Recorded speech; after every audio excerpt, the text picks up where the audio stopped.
Je tiens à vous dire que je suis heureux et ému de vous rencontrer, même, même par écran interposé. Pourquoi? Parce que j'aime la Russie et sa culture tout d'abord. Donc c'est très important pour moi de le dire. Beaucoup de choses me rattachent à votre pays sur le plan affectif et culturel. Je pense que vous le comprendrez mieux lorsque nous aurons fait connaissance. D'abord, je remercie Jeanne Arutionova, mais particulièrement et surtout Denis Zolotoukine, sans qui rien n'aurait été possible. Denis a tout fait pour me faciliter la tâche. Il a toujours été enthousiaste. Il a toujours soutenu mes initiatives. Bon, bref, il a toujours fait ce que je voulais. Et je l'ai même dérangé pendant ses vacances. Donc, je lui dois beaucoup, je tenais à lui rendre hommage. C'est avec un très grand plaisir, Denis. Alors, donc, nous allons faire route ensemble. J'aimais assez cette métaphore, nous tous ensemble rassemblés à Moscou. Nous allons faire route ensemble autour de 3 thèmes que Denis m'avait proposés et que j'ai acceptés, qui sont forcément liés à l'écriture. Le premier, c'est un thème fondamental, très très important, la recherche de l'identité, ou plutôt des identités en ce qui me concerne. Le deuxième, un parcours autour de l'écrivain, narrateur et ses personnages, unicité et altérité dans la création romanesque. Et enfin, le troisième, à partir de ce que je crois être une citation, parce que c'est entre guillemets, si le mot appartient à tout le monde, la phrase est à moi, écrire et révéler des mondes. Alors je contesterai un petit peu le fait que le mot appartienne à tout le monde et que la phrase est à moi. Il le fallait un peu, je crois, mais gentiment. Alors, on va partir de la recherche de l'identité. J'aime beaucoup les dictionnaires, j'aime beaucoup compulser les dictionnaires, comme Alain Ray évidemment, mais moins bien que lui. En consultant le dictionnaire Le Petit Robert, je constate qu'il y a 4 définitions pour le mot identité. Dans le Littré, il y en a 5. Bon, donc, je m'interroge. Qu'est-ce que l'identité? Comment et pourquoi la rechercher? En fait, la recherche de l'identité ou de plusieurs identités est fondamentale pour chacune et chacun d'entre nous, écrivain ou pas. Qui suis-je? C'est la question fondamentale. Qui ne s'est posé cette question? Pour un écrivain, pour un artiste, c'est forcément un thème essentiel. Moi, Denis et Maureen, je n'échappe pas à cette interrogation. Toute mon œuvre au sens large, tourne autour de l'identité, de la quête de l'identité. Et il m'arrive même de penser que le jour où je parviendrai à répondre à cette question, mon inspiration sera tarie et je n'écrirai plus. Nous n'en sommes pas encore là. En 2016, j'ai écrit mon premier roman, La mort en Berne, qui est un roman, je dirais, en forme d'autobiographie romancée, pour essayer de mieux me connaître, mais également, je pense, pour donner au lecteur une clé d'accès à mes livres. Mais j'y reviendrai plus tard dans le thème numéro 2. Tout ce que j'écris dans tous les domaines, enfin romans, nouvelles, théâtre, poésie, essais, tourne toujours autour de ce problème d'identité au singulier et au pluriel. Je dois dire que les critiques littéraires français ou étrangers universitaires ou non, qui ont étudié mon œuvre, se sont également confrontés à cette problématique, toujours. Par exemple, Sonia Elvireanu, qui est une universitaire roumaine, qui a préfacé mon roman, qui a fait une très très belle analyse. Elle avait précédemment fait une analyse d'un de mes recueils de poèmes qui s'appelle Prélude à un nouvel exil. Et elle avait parlé d'identité brisée, au singulier cette fois. Donc brisée, c'est-à-dire à reconstruire. Donc on va partir des origines, si vous le voulez bien. Je me suis construit, ou plutôt j'ai construit mes identités autour de 3 langues. Le français, bien entendu, qui est ma langue maternelle, l'anglais et le russe, mais d'une manière détournée. Alors, je voudrais d'abord m'arrêter sur l'expression langue maternelle. Pourquoi? Eh bien, parce que c'est une notion très restrictive, langue maternelle. En français, on parle de langue maternelle. En italien également, madrelingua, lingua madre. En anglais, en russe aussi, je pense. Bon, ce qui veut dire donc que la langue, ma langue ne me rattacherait pas au père. C'est très très important cette notion. Mon père était de langue française. Donc, par la langue, je me rattache à la mère, la langue dite maternelle. Tout vient de la mère. La mère nous donne la naissance, elle nous porte 9 mois, c'est beaucoup. Elle nous donne la vie et elle nous donne la langue. Donc, ça me semblait intéressant de m'interroger là-dessus, même si cela peut marquer une carence, un manque. Et cela peut introduire un sentiment d'incomplétude et pas seulement linguistique. Mais je ne vais pas m'étendre là-dessus trop longtemps. Donc, la première langue, c'est le français, forcément. Ensuite, il y a l'anglais. Pourquoi? Parce que ma mère enseignait cette langue.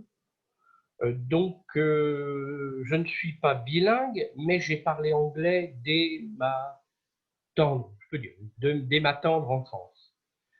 Mes parents me parlaient anglais pour s'amuser, ma mère était pédagogue, et dès l'âge de 11-12 ans, je passais chaque été en Angleterre, à Londres en général, où j'étais dans une famille, où je suivais des cours, donc ça a été très très important, très formateur pour moi.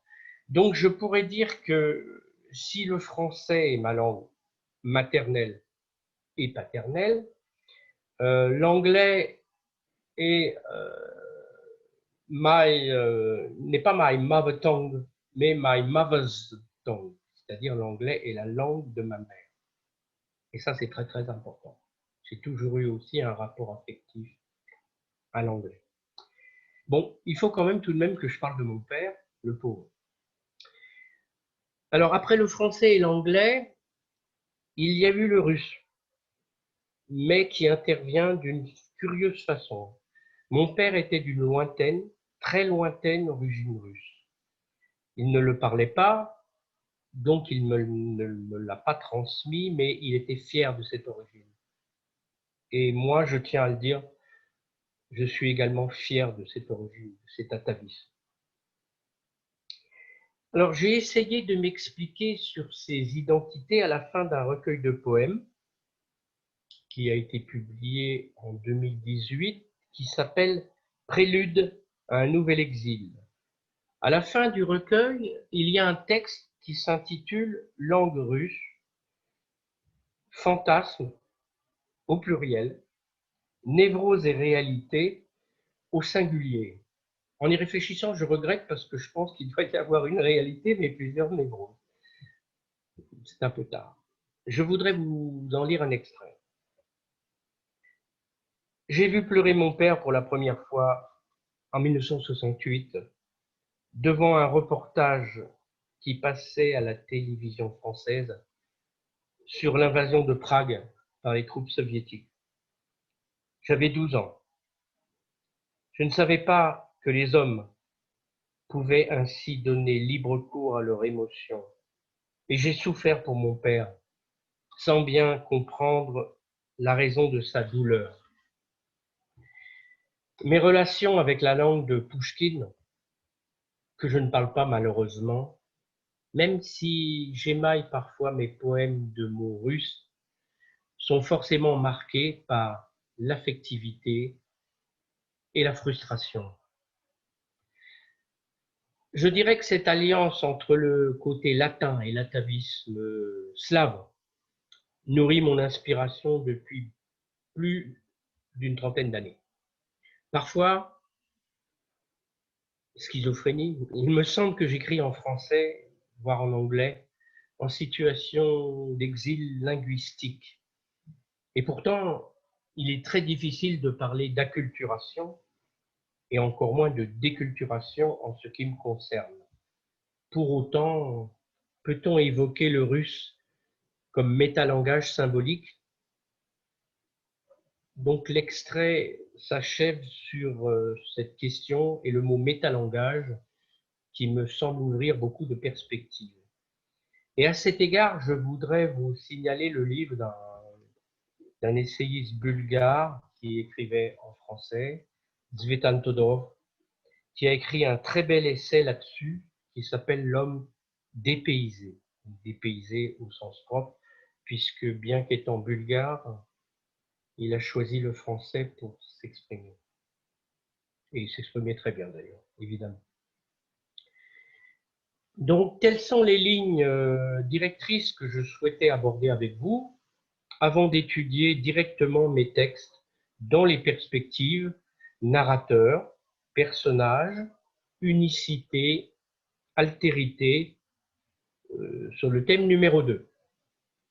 Mais avant, pour faire une petite transition, j'aimerais vous lire 3 poèmes de prélude à un nouvel exil parce qu'ils sont dédiés aux 3 personnages principaux de La mort en Berne.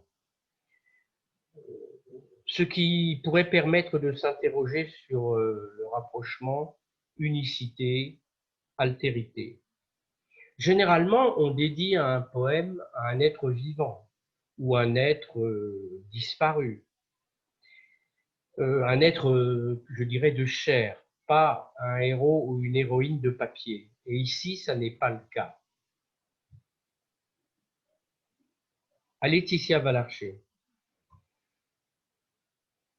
Il faudrait savoir s'arrêter avant de voir dans les yeux des autres le regret que nous avons de nous-mêmes et jeter la lame que nous n'avons pas su utiliser. Il est trop tard pour disperser l'amour entre les tombes. Quelque part, à l'ombre des bras qui savaient nous protéger de la mort. Le gravier nous fait tomber à présent. Il raye notre visage comme le filigrane du temps. J'aimerais jeter mon nom aux orties avant de perdre l'équilibre sur le fil tendu à se rompre entre l'Est et l'Ouest. Je hurlerai des mots insensés, en vain je le sais, au lieu d'étreindre mon amour, une fois encore. À Dominique Valarcher. Inutile de sourire à travers l'épaisseur du temps. La gorge serrée, tu prends note des serments d'amour qui sont restés lettres mortes. Chaque jour s'inscrit en toi comme une partition dénaturée. Tes doigts sur le piano recherchent l'accord parfait de l'amour, mais tu ne sais plus jouer. Tu voudrais encore que la même femme étreigne votre vie sans parvenir à te hisser à sa hauteur. Troisième et dernier poème. À Nora Nemeth. Pourquoi crois-tu que la vie est une danse démembrée, même entre les bras de l'aimé. Nous nous enlacerons jusqu'à l'aube, ou jusqu'à la mort, puisque c'est la même chose. J'inscrirai ta beauté dans un livre inutile, celui que je n'écrirai jamais. Je mourrai entre les pages d'un amour en flammes, dans lequel j'aurais voulu me consumer en te regardant. Et tu froisseras entre tes mains ce marque-page qui sera moi.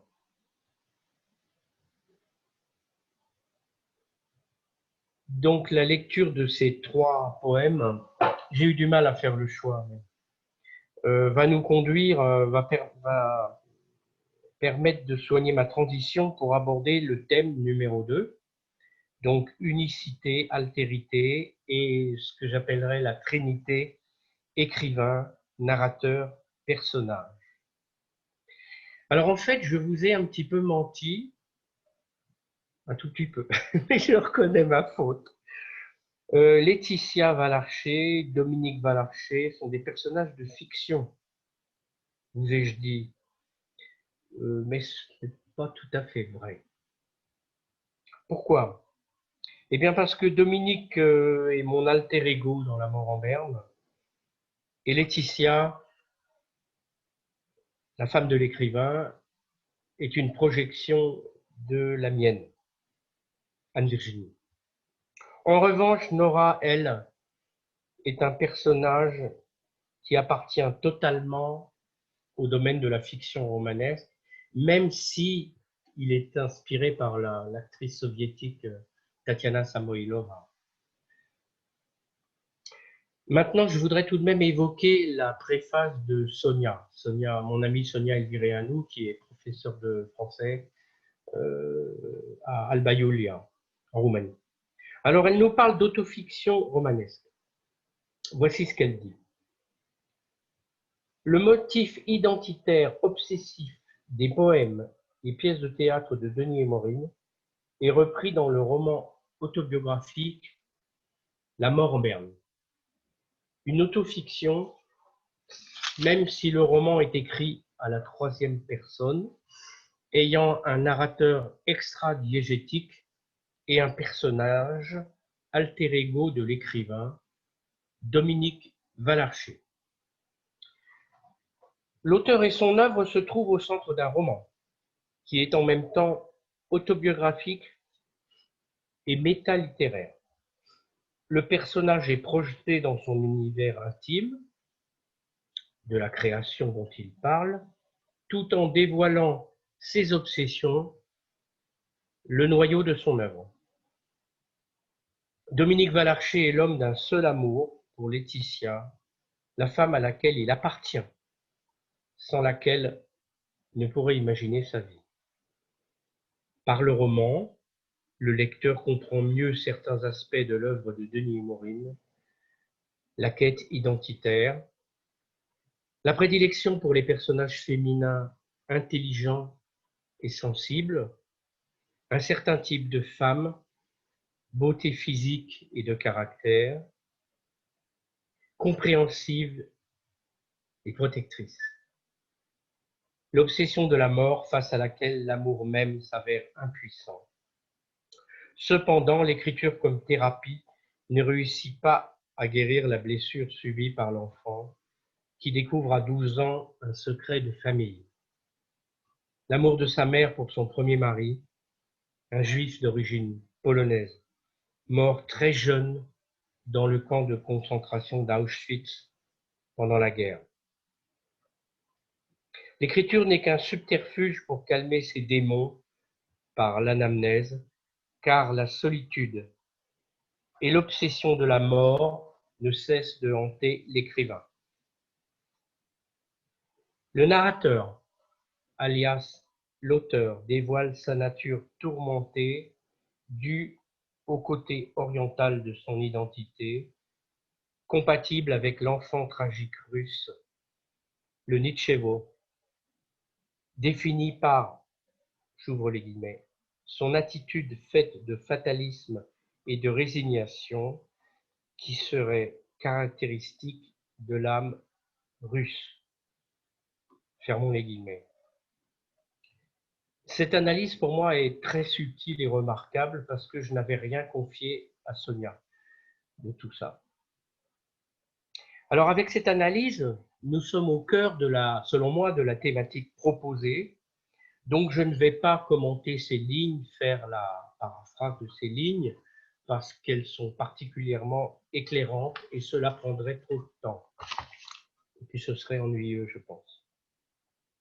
Alors on pourrait s'attarder entre autres sur le mot autofiction qui renvoie explicitement à un romancier français, Serge Doubrovski, qui a, je crois, créé ce mot. Son œuvre date des années 70, elle a été importante en France, à l'étranger, notamment aux États-Unis. Mais l'auteur et son œuvre semblent aujourd'hui relativement oubliés. C'est la loi du genre. Juste une petite réflexion. Pour moi, La mort en Berne n'est pas vraiment une autofiction, même si le terme est associé au qualificatif romanesque. Mais je n'ai exercé aucune pression, aucune censure à l'égard de Sonia. Pourquoi? Parce qu'un texte, quel qu'il soit, est forcément polysémique.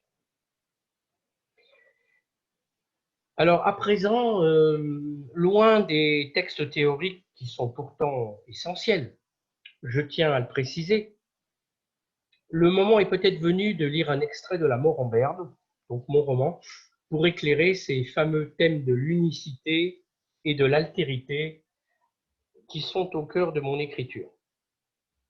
Je vais vous lire un passage qui nous montre l'écrivain Dominique Valarcher. Je n'ai pas dit Denis Morin, hein, j'ai dit Dominique Valarcher, avec Nora Nemeth, qui est l'étudiante qui lui consacre son master. Alors, pourquoi cet extrait? Parce que je me suis attaché à relater une relation romantique entre deux êtres, faite de pudeur, où Valarcher montre toute la complexité de sa psyché et Nora sa confiance absolue en l'homme dont elle admire l'œuvre. J'aurais une anecdote à ce sujet. Chaque fois que l'on m'a demandé de choisir un extrait de ce roman, en France ou ailleurs, il faudrait dire à l'étranger, mais j'aime pas le mot l'étranger, donc ailleurs, sur Terre. Chaque fois qu'on m'a demandé ça, dans des lycées, des universités, des bibliothèques, j'ai sélectionné cet extrait. Donc, encore une fois, je le sélectionne.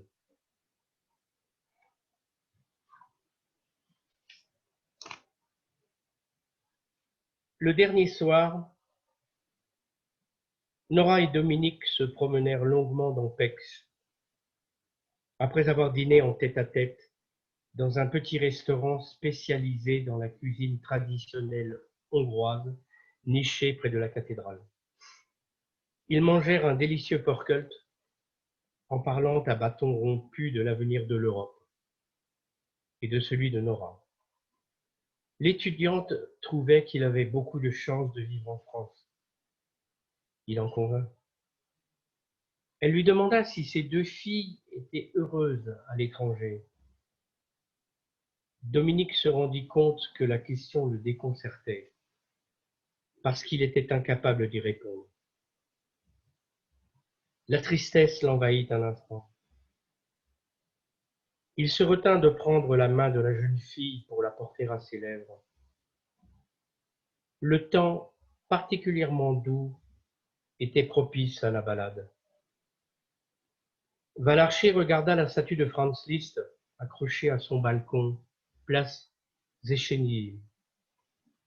Après avoir salué le musicien en lui faisant exagérément la révérence, ce qui amusa beaucoup l'étudiante, il proposa à Nora de l'appeler Dominique, tout simplement. Nora posa la tête sur l'épaule de l'écrivain. Il aurait souhaité que ce moment d'abandon dure une éternité. Aucun des deux ne bougeait. Enfin, la jeune fille releva doucement la tête et lui sourit. Sa beauté le subjugua. Il ne la quittait plus des yeux. Nora rougit un peu et détourna les siens. Tout à coup, Dominique pensa qu'il aurait aimé mourir sur cette place, loin de chez lui. Au dernier moment, il se retint d'en faire la confidence à l'étudiante. Non, quelle idée, il ne fallait surtout pas. Cette pensée morbide aurait vraisemblablement heurté la sensibilité de la jeune fille et tout gâché.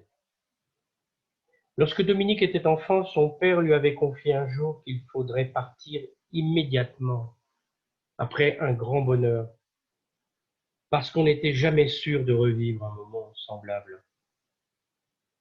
Dominique n'avait pas osé lui demander si partir signifiait mourir pour lui.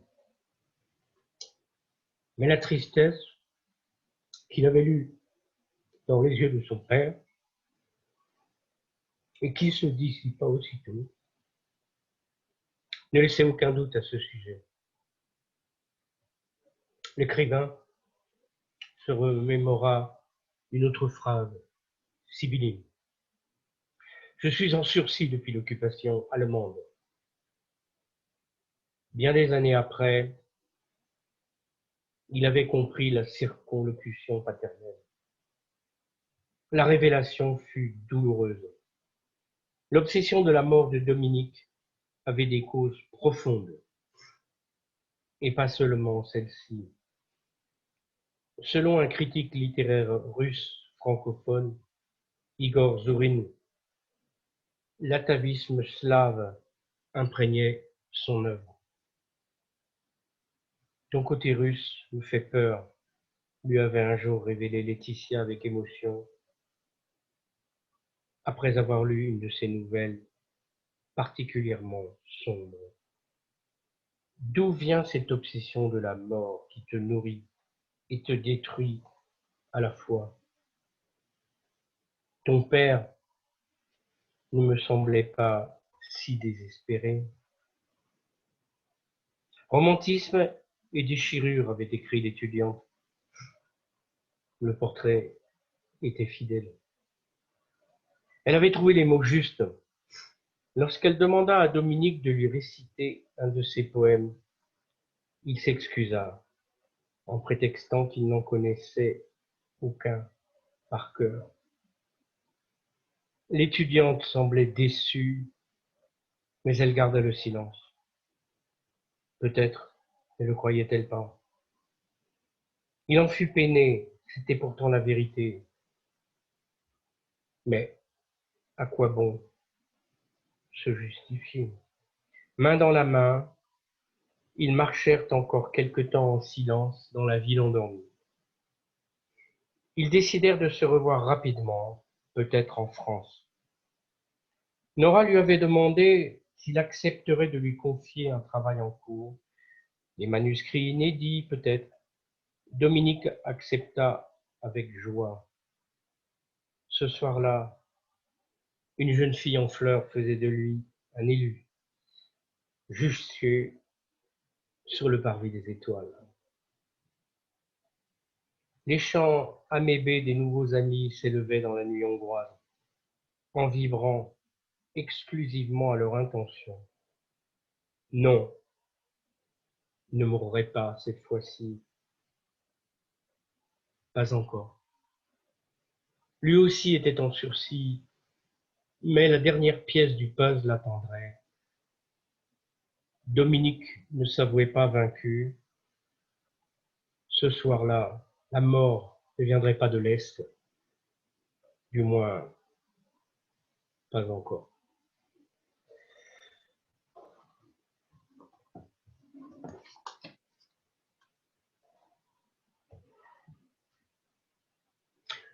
Juste quelques petites réflexions avant de passer la parole aux demoiselles qui vont lire quelque chose sur mes textes. Ici, il y a plusieurs thèmes dans ce passage. D'abord, le caractère tourmenté de Valarcher, qui serait dû à ses origines russes. C'est un peu pratique, c'est un peu facile. Son côté mortifère ou même morbide face à une jeune Hongroise qui agit sur lui d'une manière apaisante, comme avec un filtre. Il y a également deux anamnèses importantes. Le père et sa mélancolie, puisqu'il n'arrive pas à se dégager du passé. Et puis Laetitia, qui est, elle, ancrée dans le présent et dont l'émotion révèle l'impuissance. Dans les deux cas, le côté russe suppose une identité tragique, redoutée par Laetitia, nous l'avons vu. Face à lui, face à Valarcher, Nora tente une définition de l'écrivain et de son œuvre, romantisme et déchirure. Elle symbolise pour moi la lumière, l'intelligence, la beauté, et elle écarte la mort, même temporairement. Alors dans mes livres, c'est vrai, j'insiste lourdement, mais c'est très très très important, l'amitié féminine, toujours, élève l'homme et fait de lui un élu, jamais l'inverse. Sonia l'a fort bien exprimé encore une fois. Alors l'écrivain-narrateur, oui, c'est exact, dans mes nouvelles, récits, on trouve souvent le jeu de narration ou un il, parfois un elle d'ailleurs, qui renvoie explicitement à l'auteur. Alors maintenant, je vais avoir le plaisir de donner la parole à Galine, Anastasia et Kira, qui vont commenter certains de mes textes.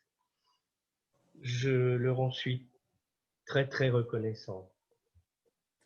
Bonjour à tous, je m'appelle Anastasia, je fais mes études en 5e année. Je suis passionnée par la France, par la culture de ce pays et aussi bien que par la langue française qui est la plus belle langue, je crois. Avant tout, on voudrait bien avec les filles de vous remercier, chère Denis, pour cette liberté créative absolue que vous nous avez accordée. Vous pouvez comprendre ce que c'est d'interpréter, de commenter un œuvre en présence de son créateur. Donc, nos commentaires sont subjectifs, ils représentent notre vision des choses. Merci encore une fois pour cette occasion. Particulièrement. Pardon, excusez-moi. J'ai choisi un extrait tiré du roman La mort en Berne, dans lequel le personnage principal, l'écrivain Dominique Valarcher, part en Hongrie pour la 3e fois afin de rendre visite à Nora, l'étudiante faisant un master sur Valarcher, la jeune fille dont il est amoureux. Cet extrait débute par l'arrivée de Dominique Valarcher à Péc en solitaire. Cette fois, l'écrivain s'installe directement dans l'appartement de Nora. Et voilà, sur le seuil, il voit devant lui l'étudiante, charmante, joyeuse et absolument heureuse de sa présence. Le moment vraiment émotionnel pour les deux. Comme lors de leur première rencontre, l'écrivain lui offre le parfum de Dior. Il explique, pour rester fidèle à la tradition.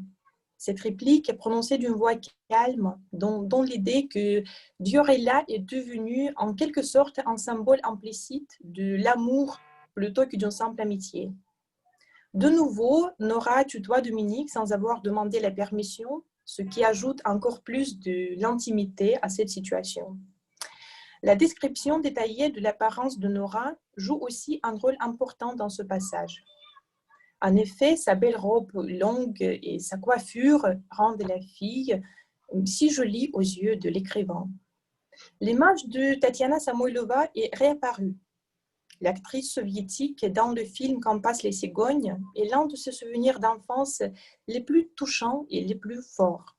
L'association de Nora avec l'héroïne du film fait référence au passé de l'homme qui ne laisse pas Dominique, même tant d'années plus tard. N'est-ce pas une raison pour lui de l'aimer encore plus? Actuellement, ils ressentent tous les deux une certaine tension entre eux, reflétée dans de petites conversations gênantes dont les phrases maladroites soulignent l'ambiance. Nora hésitait à parler à Dominique. Ses mains tremblaient. De toute évidence, depuis la dernière visite de Dominique à Peck, quelque chose a changé chez Nora, ou plus précisément dans son attitude envers lui. Elle reste toujours aussi enthousiaste, sincère et chaleureuse, mais en même temps plus discrète, plus émue. Éprouve-t-elle les mêmes sentiments que l'écrivain? Je suppose que le comportement ambigu de Nora peut être visé différemment. Moi, je préfère croire en l'amour partagé entre eux. Ce soir-là, au café Paulus, Dominique Valarcher et Nora sont bienvenus. Tout le monde s'intéresse à lui. Ici, parmi les étudiants, l'écrivain se sent à l'aise. Pourtant, l'attention de Dominique est attirée par le regard d'un jeune homme qui fixe Nora. Dominique se pose des questions sur l'intérêt particulier de ce garçon envers Nora, mais surtout sur sa propre réaction qu'il a pris au dépourvu. D'un coup, Dominique se rend compte qu'il ne sait rien de Nora. Sa vie personnelle, sa famille, ses intérêts restent pour lui derrière le rideau. Attristé par cette pensée et poussé par la jalousie, l'homme parvient à peine à contenir ses sentiments. Pour la première fois, Dominique manifeste son amour publiquement, puis s'excuse. Il semblerait qu'à ce moment-là, il ait eu le seul désir de montrer à tout le monde que Nora était à lui. Malgré tout, il aimerait bien le croire lui-même. Donc, la soirée pleine d'émotions se termine par une promenade romantique dans les rues de la ville, main dans la main. La situation suivante, liée au cauchemar, révèle le thème de la peur qui hante Dominique depuis des années. Cette nuit-là, il revoit sa mère dans un camp de concentration. L'air folle, elle s'appuyait sur un homme. Des soldats, des prisonniers en pyjama rayés, la panique, les hurlements. Sa mère hurlait, elle aussi. Puis, elle a dit quelque chose en yiddish à cet homme. Mais Dominique n'a pas saisi le sens des phrases. Dès qu'il a enfin ouvert les yeux, il a vu Nora, très inquiète, qui était venue dans sa chambre pour calmer Dominique. Tellement choquée, la jeune fille a failli pleurer. Il l'a pris dans ses bras. Au moment de la tendresse amicale, il s'assure qu'il l'aime. Je cite. Cette fois, il en était sûr. Il était amoureux de l'étudiante, tout en sachant qu'il ne lui révélerait jamais son secret. À côté de Nora, Dominique était heureux. Toutes les angoisses de la nuit avaient disparu. Mais pourquoi ne pas dévoiler à Nora à quel point il lui était cher? Selon moi, l'homme a probablement pris conscience que son aveu pourrait signifier la perdre. Et avec elle, le bonheur insaisissable, unique, que Dominique éprouve en compagnie de Nora. C'est impossible. Son secret n'appartiendrait à jamais qu'à lui. Aucun risque, c'est hors de question. Le lendemain matin, l'écrivain, honteux de sa faiblesse récente, est entré dans la cuisine. Nora était là. À peine a-t-il commencé à se justifier que Nora l'arrêta d'un geste. Sans doute, Dominique a beaucoup apprécié son manque de curiosité, entre guillemets, la possibilité de se sentir compris sans excuse. Donc, par ce simple geste de respect profond, la jeune fille a gagné la confiance de l'écrivain une fois pour toutes. Enfin, le séjour en Hongrie touche à sa fin. Cependant, Dominique n'arrive pas à trouver la tranquillité d'esprit, mais l'inquiétude, puisque d'une part, Laetitia, la femme de sa vie, son amour éternel qui ne mérite pas d'être trompé. D'autre part, son attirance pour Nora qui le fait s'éloigner du réel. D'ailleurs, les sentiments contradictoires continuent à détruire l'écrivain. D'une certaine manière, son cœur est partagé entre deux femmes peu ressemblantes. En conclusion, je voudrais dire que finalement, l'étudiante, avec toute sa simplicité et son mystère à la fois, a littéralement bouleversé la vie plutôt calme de Dominique Valarcher. Rien n'est plus comme avant pour lui, et son voyage spontané n'a fait que le convaincre de son affection pour Nora. Merci beaucoup pour votre attention. Merci à toi et toutes mes félicitations. C'est très... Bon, je n'ai pas de mots, je crois. Merci, vraiment, un grand merci à toi. Merci. À vous, pardon. Bonjour à tous. J'espère que vous me voyez bien, aussi bien que vous m'entendez. C'est ça? On vous entend, mais enfin, moi, je ne vous vois pas. Mais on vous entend d'une manière un peu estompée. Peut-être que je vais apparaître un peu plus tard. Ah, voilà, c'est bon. Bonjour. Bonjour. Enfin, parmi vous, il y a assez de gens qui me connaissent déjà, mais pour ceux qui me voient pour la première fois dans leur vie, je vais me présenter. Je m'appelle Galine, je suis étudiante de la 5e année à notre université. Donc, pour vous donner un peu l'idée de mes relations avec la langue française, je dois dire qu'il y a 5 ans que j'ai décidé à l'apprendre et j'ai rien regretté dès ce moment-là. Voilà, et aujourd'hui, c'est un grand honneur pour moi de prendre part à cette visioconférence, de vous présenter ma vision de la nouvelle de Monsieur et Maureen. Voilà, je pense que maintenant, je peux passer à la présentation même. Donc, je voudrais faire une petite introduction. C'était avant tout le titre qui a attiré mon attention. La dernière nouvelle du recueil Valse Triste est intitulée Anapax, et je parie que vous n'avez pas entendu ce terme avant. Dans son sens vaste, cela veut dire un mot qui n'apparaît qu'une seule fois dans un certain corpus de texte. Cette notion fait également partie de la philosophie existentielle et veut dire toute occasion qui n'a pas de seconde fois. Pour un philosophe, c'est un moment d'illumination qui change toute la perception du monde. Le texte analysé porte sur un cas qui a eu lieu une soirée dans l'appartement de M. Kolnikov. Ayant fait sa carrière dans les langues anatoliennes, il était une perle rare. Contrairement à ses collègues, il partageait volontiers les connaissances avec des novices au lieu de se reposer sur ses lauriers. Il jouissait d'une parfaite réputation dans un cercle restreint des spécialistes grâce à sa haute compétence dans la matière. Pourtant, la majorité des étudiants ne pouvaient pas l'apprécier à sa juste valeur. Ce n'était pas le cas de Laure. Elle, diplômée de l'Académie des langues anciennes, rend visite à son ex-professeur une soirée. Tous les événements sont présentés à travers ses yeux. Cette manière de narration produit l'effet de présence chez le lecteur. Il ne peut que se douter de ce qui se passe à l'esprit du professeur en s'appuyant sur la description de son apparence, ses gestes et ses paroles. Le point de départ du récit est la porte qui s'ouvre tout à coup. L'heure est au seuil. Dès le début, le professeur semble très ému. Le narrateur transmet cette idée par le choix du vocabulaire, avec impatience, brusquement, exaspéré, brutal, l'air inquiet. De surcroît, ces mouvements sont agités. Ce sentiment est renforcé par la construction paratactique des passages qui décrivent le professeur. La relation entre ces deux personnages est le point central dans le tissu du récit. Elle constitue le pivot de la nouvelle. Je vous invite à examiner plus profondément leurs sentiments.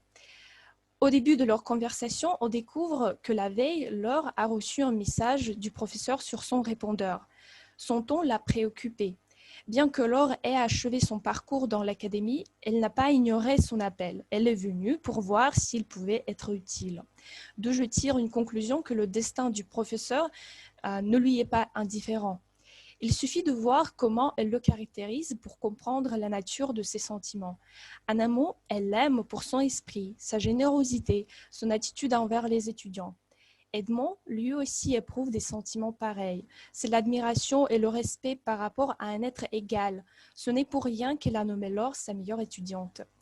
Quand bien même elle appelle M. Kolnikov par son titre en dehors de la salle universitaire. Il lui a proposé d'omettre les formalités. Cependant, Laure s'y oppose. Évidemment, il reste entre eux une sorte de cloison transparente qui divisera toujours les professeurs et leurs étudiants. Elle ne pouvait toujours comprendre ce qui avait tant inquiété le professeur. Enfin, elle lui a tendu une feuille de papier avec une seule phrase écrite en grec ancien. « Tu vas mourir » avec un point d'exclamation. C'était une de multiples notes de ce genre qu'il recevait depuis un mois chaque jour. Si vous avez l'impression que Laure était perplexe avant, maintenant je vous rassure, après cette découverte, elle était absolument déconcertée. Malgré le contexte sinistre a priori, Edmond plaisantait. Laure admirait cette ironie pourtant morbide. Le lecteur est en présence de monologues intérieurs qui se déroulent dans l'esprit de l'héroïne. Elle se pose des questions sans réponse. Son hésitation est mise en valeur par l'emploi de l'aposiopèse. Enfin, les professeurs lui révèlent son intention. Il veut la faire son exécutrice testamentaire. Il ne nie pas la possibilité de sa mort et il veut préserver les résultats des années de son travail. Cette annonce, ou plutôt le sang-froid qu'Edmond gardait en réfléchissant à son propre décès, a mis Laure sens dessus-dessous. Elle ne pouvait plus y rester. Elle a promis de songer à sa proposition et est partie. En fait, au fond, elle s'est enfuie comme si elle se savait, sans en comprendre la raison. J'ai eu l'impression qu'elle était un état d'esprit fébrile, où toutes les pensées s'embrouillent, s'imposent, à cause de ce passage pragmatique avec un effort du mot motif je. J'ai bousculé quelqu'un, j'ai essayé de téléphoner, je me sentais coupable, je n'aurais pas dû, etc. Plus tard, elle a regretté d'avoir quitté le professeur si précipitamment, aussi bien qu'elle ait enregistré ses excuses et les ait laissées sur son répondeur. Plusieurs jours s'étant écoulés après cet incident, la meilleure amie de Laure, Manon, lui a appris la mort du professeur d'une crise cardiaque. Le même jour, elles se sont téléphonées et elle s'est avéré que c'était Manon qui glissait ses feuilles de papier sous la porte du professeur à la suite d'un pari stupide. La femme était bourrelée de remords, elle semblait être au point de s'éclater en sanglots. Tout de même, Laure a arrêté immédiatement cette confidence. Je suis encline d'interpréter les phrases finales de la manière suivante. À ce moment-là, Laure était débordée d'émotions elle-même, et en plus, elle n'avait rien à objecter à Manon. Cette dernière a peut-être causé la mort d'Edmond, et Laure ne l'avait pas soutenue au moment où il en avait le plus besoin. Ainsi a disparu M. Kolnikov, un vrai apax parmi les êtres humains. Merci de votre attention. Merci à vous, Gala. Félicitations. Donc, je crois que c'est à moi la parole. Maintenant, donc, je m'appelle Kira et je suis étudiante de la 5e année de la faculté de langues étrangères. Donc, j'ai lu des nouvelles qui font partie du recueil Valses tristes et j'ai beaucoup aimé un certain psychologisme avec lequel Denis a décrit les relations entre les gens. Donc, j'ai choisi la nouvelle intitulée La consultation pour faire l'analyse. Et dans mon analyse, j'ai mis l'accent sur la manière d'écrire de Denis qui transmet la conception de l'auteur. Donc, le thème central de cette nouvelle, ce sont les relations du narrateur avec sa femme Alicia. Le narrateur exprime le sentiment d'une certaine impuissance qu'il éprouve en présence de sa femme dès le début de la nouvelle en employant la comparaison imagée comme un enfant pris en faute et l'épithète simple sans défense. Le narrateur se sent comme confus devant la manière de sa femme de se comporter par rapport à lui, mais il renonce à l'épithète froidement pour la décrire. Par contre, il note que ce pouvoir de ma femme sur moi ne me gênait nullement. En recourant à la tonalité comique, le narrateur nous donne l'idée qu'en réalité, Alicia était vraiment dominante dans ses relations familiales, mais le narrateur ne veut pas le reconnaître. Il ne s'agissait pas d'une domination proprement parlée, du moins, me forçais-je de le croire. Par le choix du vocabulaire, un phénomène, une énigme, le narrateur exprime la façon dont Alicia existe dans leur maison et qu'il n'arrive pas à comprendre. Le narrateur enchaîne la même idée en précisant que sa femme représente le tout unique avec leur maison. La maison et Alicia, c'est quelque chose d'inséparable et le narrateur précise cette idée à travers l'image métaphorique. Les pièces étaient imprégnées d'elle et la métaphore personnifiée, la maison respirait à son rythme.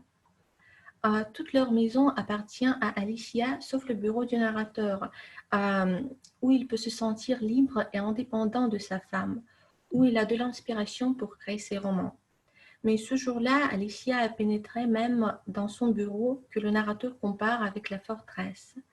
Fatigué de la présence trop obsessionnelle d'Alicia dans sa vie, il commence à perdre le souffle parce qu'il a besoin de liberté pour créer ses romans. Cette présence d'Alicia est vue par le narrateur comme de trop, comme s'il a envahi la maison et cet effet est présenté dans le texte par la gradation ascendante, sa présence, son regard, son silence même. N'ayant plus de force pour étouffer ses sentiments, cet énervement qui grandit en lui, en essayant de s'échapper d'elle, de sa présence permanente qui le dérange, le narrateur va toujours vers Alicia parce qu'il dépend d'elle. Étant trop énervé et agité, le narrateur décide qu'il a besoin de voir Alicia et il court à l'hôpital où elle travaille. Mais à l'hôpital, il voit la femme qu'il n'arrive pas à reconnaître et ce sentiment de surprise, d'étourdissement qui est exprimé dans le texte par la métaphore personnifiée, la sévérité de ses paroles me frappa de plein fouet, qui souligne la force de cette impression, le caractère vraiment inattendu de ces changements du comportement de sa femme. Alicia est vraiment une autre personne. Sévère, froide, ce que le narrateur transmet à travers les épithètes, les résolus professionnels. Sur fond de cette Alicia inconnue, le narrateur a complètement perdu la confiance en lui. Il perd son sentiment de réalité, il est complètement abasourdi. Le narrateur présente cette image antithétique. Alicia debout, sûre d'elle-même, et moi affalée sur ma chaise. Et éprouve le sentiment du désarroi en restant tête-à-tête avec Alicia. Cette impression est bien soulignée dans le texte à travers l'image transmise par la métaphore « je perds des pieds » et renforcée par le choix du vocabulaire « il m'intimidait », la regarder en face en balbutiant. Mais soudain, l'humeur de sa femme change quand le narrateur, après une certaine hésitation, essaie de connaître son avis à propos de son roman. Le regard d'Alicia devient plus doux et de nouveau, le narrateur transmet ce sentiment à travers l'image métaphorique. Un bref sourire illumina son visage. Mais il est temps de partir et le narrateur marche dans la rue couverte de neige en rêvant de se retrouver dans les bras de sa femme. Merci pour votre attention. Merci beaucoup. Félicitations.